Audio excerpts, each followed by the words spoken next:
There are 5 types of problem players, and only one of them is actually a problem. Because most of the time, it's not bad players, it's just bad table dynamics.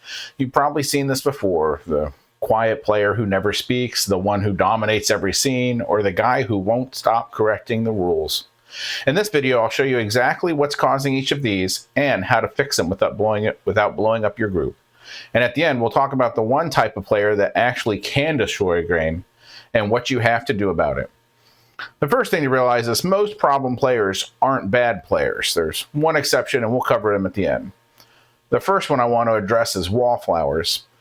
The problem is they're not contributing their voice to the story. They just sit there and watch what's going on and never really interact. And it could be because they're shy or maybe they're new to role-playing. The solution to this is to actively draw them in, ask them questions. Hey, what is your character doing? What do you think about this? Where would you like to go? Try and bring them in with questions, and as they answer, they'll give you more ability to interact with them. The other part is to point out where the party should interact with them. If everybody's making a plan and you've seen them sitting off to the side, say, hey, don't you think your characters would check with her and see what's going on, or check with him and see what's going on, or find out what their input is? This will be a way for them to get drawn in, and as they start to interact more, they're going to become more comfortable with it, they're going to be more familiar with the group, and then they're going to start grooving, and eventually you'll see that they aren't the wallflower anymore.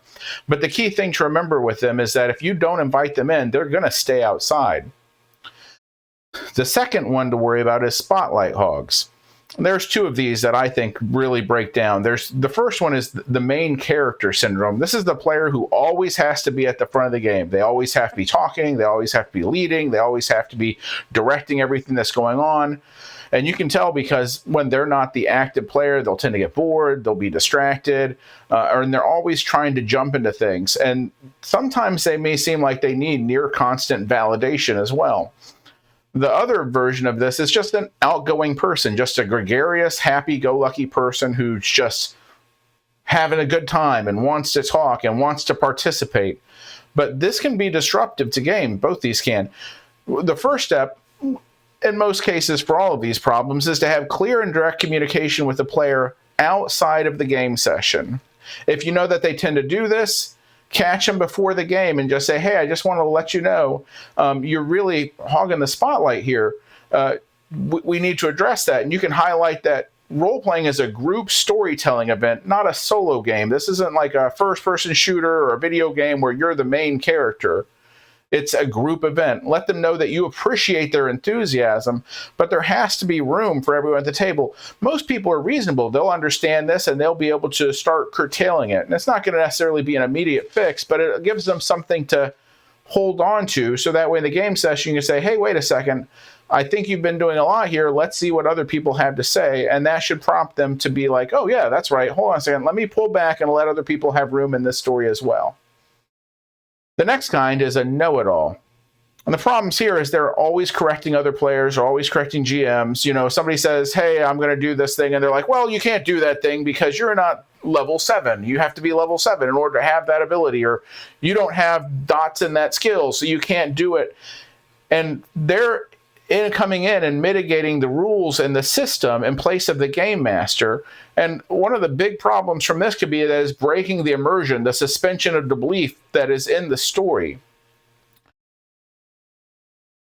Additionally, you don't want them to be disruptive or argumentative, and ultimately the game master is the arbitrator of the rules. So you need to start off by communicating with them outside of the game, highlight rule 0, which is the story comes first. As a game master, I've had situations where I have let things happen because I like the way they influence the story. They move the narrative in a way that was interesting and fascinating, and everybody was on board.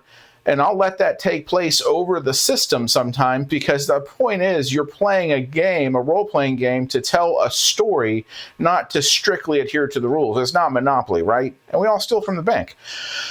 Tell them if there's a serious concern, they need to address it outside or after the game session, right? If there's, hey, wait a second, there's this rule and I've been playing this whole time based off this rule and you let it slide for this player, tell them, hey, if there's a serious issue, they need to address it with you outside of the game. Explain the problem of breaking immersion to them, how it impacts group storytelling. Like, hey, we were really into this fight scene or this chase or this breaking and entering, or we were into this thing, and you brought everybody out of it with system stuff, right? The key thing to remember here is winning the rules argument can lose the story, and we need them to focus on that. Hey, it should be less about the rules and more about the story. The next problem player is a power gamer or a min-maxer. I've heard them called a couple different things. And the problem is they tend to focus more on the mechanics than on the story itself. They should be able to play their character and tell their character story. They should be more than pencil writings on a paper. They should be more than just a group of skills. And another thing is it tends to really focus on combat supremacy or supremacy in some aspect. But the whole point is they need to play all of their character, not just a portion of it. So again, communicate outside of the game session with the player about the problem.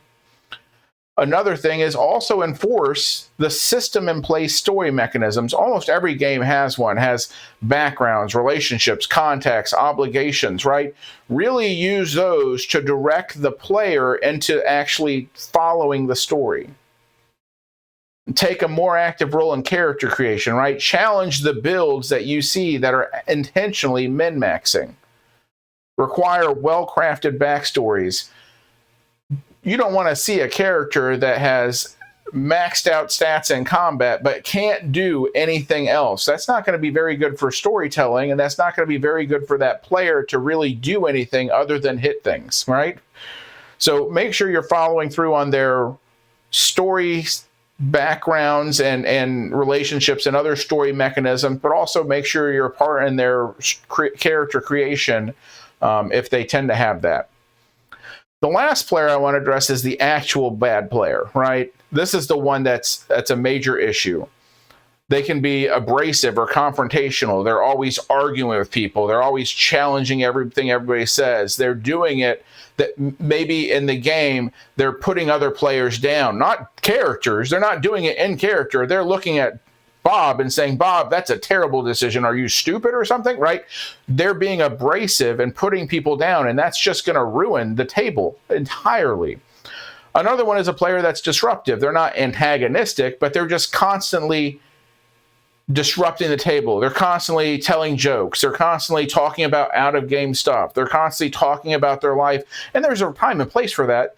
Role-playing is a very, very group-oriented effort, and everybody wants to hang out and stuff. But there can be too much of it in the game session where, again, it's going back to it's breaking the suspension of disbelief. It's breaking the story immersion.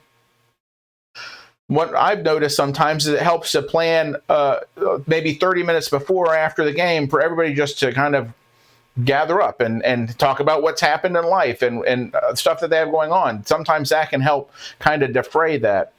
And the third kind of player that can be an issue is a distracted or absent player. Everybody's always, it's their turn to act and they're typing out a text on their phone. They're on the phone talking to somebody. They're off doing something. They're consistently distracted or absent, and it's impacting the game. This isn't, hey, somebody had to go to the bathroom and now we're going to have to wait. But I mean, this is a consistent pattern of disruption.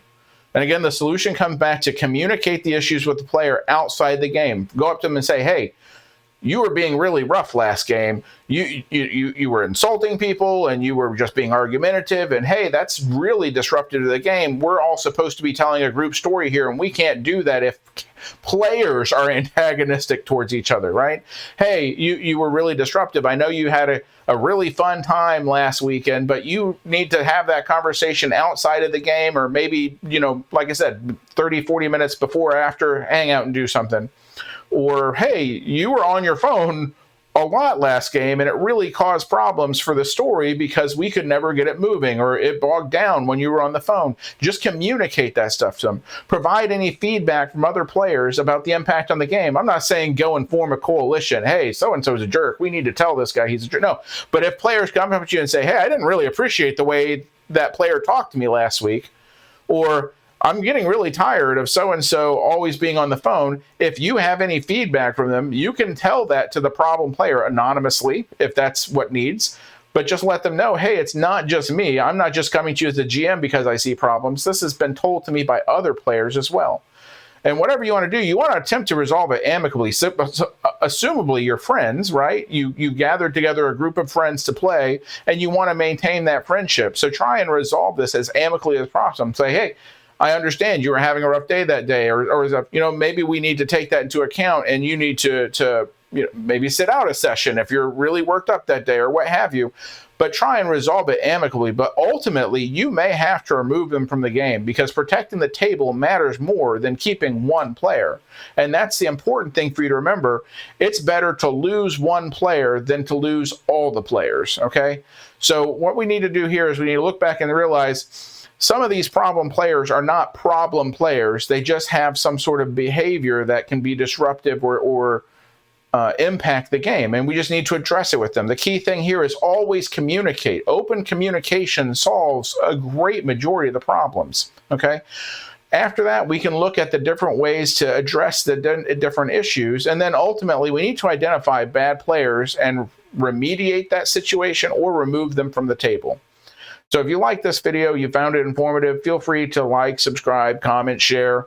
If you are running a game, I am building a system for game masters to manage their campaign. It's called Immersion. There'll be a link for it down below. And as always, thank you and have a great day.